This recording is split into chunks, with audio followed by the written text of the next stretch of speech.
بسم اللہ الرحمن الرحیم، السلام علیکم۔ زمزم ٹاکس میں خوش آمدید۔ میرا فیس سیونگ ہے بیسیکلی جو مریم کہہ رہی ہیں، اور ہم بنیادی طور پر سارے ہی غلط تھے کہ ہم نے سمجھا تھا کہ شاید نواز شریف صاحب کے لیے ساری راستے کھل چکے ہیں، صاف ہو گئے ہیں اور شاید ان کے لیے آسانی ہوگی۔ لیکن اس سے پہلے دو جملے کہنے دیجئے۔ وہ آپ نے پوچھا کہ نواز شریف صاحب کی مجبوری کو جانتے ہوئے کہ کیا مسائل کیا ہیں۔ میرے حساب سے کچھ انجوی راما اوکھیاں سن، کچھ پی ٹی آئی والے بھی ظالم نکلے، اور اس کے بعد پھر یہ کہ وہ وعدے وعید کر کے جو لے کے آئے تھے وہ برادران یوسف کا روپ دھار گئے، اور پھر فارم 47 والوں نے بھی کوئی وفا نہیں کی۔ تو یہ میرے خیال میں بنیادی طور پر نواز شریف صاحب کی جو ٹیل ہے بدقسمتی سے، ایک ایسے لمبے کیریئر کے بعد جس کے اندر کتنی پرومیننس اور ایمیننس دیکھی ہو، یہ بدقسمتی سے بیان کرتی ہے۔ لیکن آپ کا سوال چونکہ یہ ہے کہ نون لیگ کی ضرورت ہے، نواز شریف کی مجبوری ہے کہ وہ پیچھے بیٹھ کے کریں، میرا خیال ہے حالات کا جبر زیادہ بہتر اس کا جواب ہو سکتا ہے، اور اس کی وجہ بتاتا ہوں۔ میرے خیال میں پارٹی نے ان سے وفا نہیں کی۔ ان کی جو پارٹی ہے 16 مہینے کی جب حکومت کی انہوں نے، اور 16 مہینے کے بعد جو درگت بنی ان کی پارٹی کی، اور اس کے اندر P M L N leadership میں تھی، ان کے بھائی جو تھے وہ وزیر اعظم تھے، اور باقی تمام وزراء جو نظر آتے تھے وہ سب کے سب پی ایم ایل این کے ہی نظر آتے تھے، چاہے پیپلز پارٹی بھی اس کے اندر شامل تھی، لیکن وہ بیک گراؤنڈ میں رہے، یہ سامنے آئے۔ اور جب وہ درگت بنی اور وہ مار کھائی تو صرف ایک ہی طریقہ تھا ان کے لیے کہ اس پارٹی کو پھر سے اٹھانے کا، کہ ہم نواز شریف صاحب کو سامنے فیس کر کے، جس کو ابصار کہہ رہے تھے کہ آپ آرڈر کچھ کرتے ہیں مل کچھ جاتا ہے، تو بدقسمتی سے یہ بھی حقیقت ہے کہ واقعی ایسا ہی کیا، اور ان کو استعمال کیا گیا، ان کو الجھائے رکھا مزاحمت اور مفاہمت کے اندر، کہ مفاہمت کرنی ہے کہ مزاحمت ہونی چاہیے، الجھائے رکھا، اور کوئی کلیئر نیریٹو نہ کوئی ان کا آئیڈیا تھا نہ ویژن تھی اس وقت، جس کے کس مقصد کے لیے آئے ہیں، کرنا کیا ہے۔ میں نے کل بھی سوال اٹھایا تھا کہ اگر آج بھی گورنمنٹ لے رہے ہیں جو کہ لے رہے ہیں تو کس مقصد کے لیے، کیا ہے۔ بہرحال اس سے آگے آ جاتے ہیں پی ڈی ایم 2 کے اوپر۔ اصل میں جس قسم کا نقشہ بن چکا ہے، بلو پرنٹ بن چکا ہے ریکوری کا، اکنامک ریکوری کی خاص طور پہ بات کر رہا ہوں، جس میں ایس آئی ایف سی شامل ہے، جس کے اندر آئی ایم ایف کے ساتھ معاملات شامل ہیں، جس کے اندر ہمارے اسلامی برادران ممالک کے ساتھ جو سپورٹ لینی ہے اپنے قرض کو، ادھار کو کچھ نہ کچھ ریلیف دینے کے لیے، وہ معاملات شامل ہیں۔ اس کے لیے نواز شریف صاحب شاید سوٹیبل آدمی نہیں تھے جو کہ اس چیز کو لے کے چل پاتے، کیونکہ یہاں پہ بہت سارے لوگ مل کے شامل ہو کے کام کر رہے تھے اس کے اندر، اور یہی رستہ ہوگا جس کو ہم ہائیبرڈ پلس بھی کہتے رہے ہیں کافی عرصہ پہلے، پھر اب پی ڈی ایم پلس کہا جا رہا ہے۔ تو جس قسم کا بھی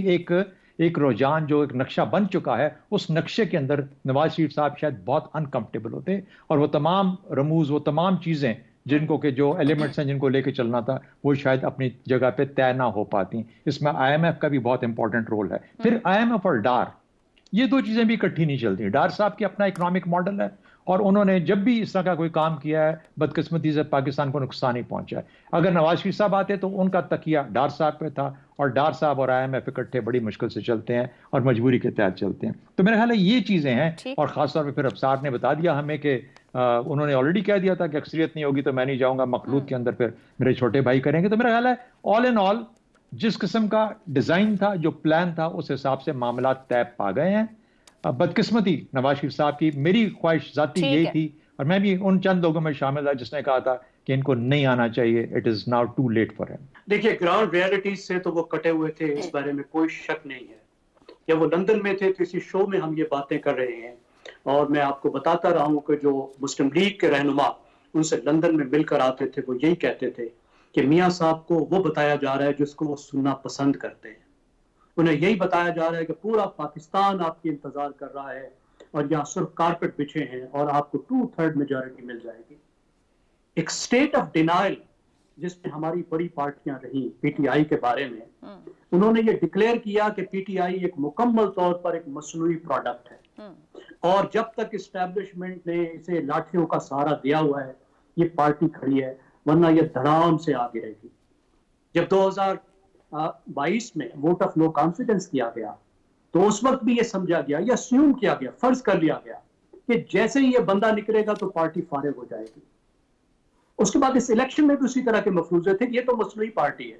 اب جب ہمیں مدد مل رہی ہے اور جب مسالہ ادھر لگ رہا ہے تو بس اب تو تباہیاں پھیر دیں گے، کیونکہ پہلے بھی تو ایسا ہوا نا۔ 1997 میں جب تھوڑا سا مسالہ تیز ہوا تھا تو مسلم لیگ نواز کو 2/3 اکثریت ملی تھی، تو اب بھی اتنا زبردست مسالہ لگ رہا تھا، تو امید تو ان کی یہی تھی، لیکن ان کا آنا بہت ضروری تھا۔ اگر وہ نہ آتے تو جتنا گراؤنڈ مسلم لیگ نواز نے ریکور کیا ہے یہ بھی نہیں کر سکتے تھے، ان کے آنے سے پہلے آپ سروے اٹھا کے دیکھیے، فرق اتنا زیادہ تھا کہ تباہی ہو کے رہ جاتی. اب جب وہ آ گئے ہیں تو وہ تو اپنے آپ کو ریڈیم کرنے کے لیے آئے ہیں نا، عزت بحال کرنے کے لیے آئے، وہ اپنی بے عزتی خراب کرانے کے لیے تو نہیں آئے.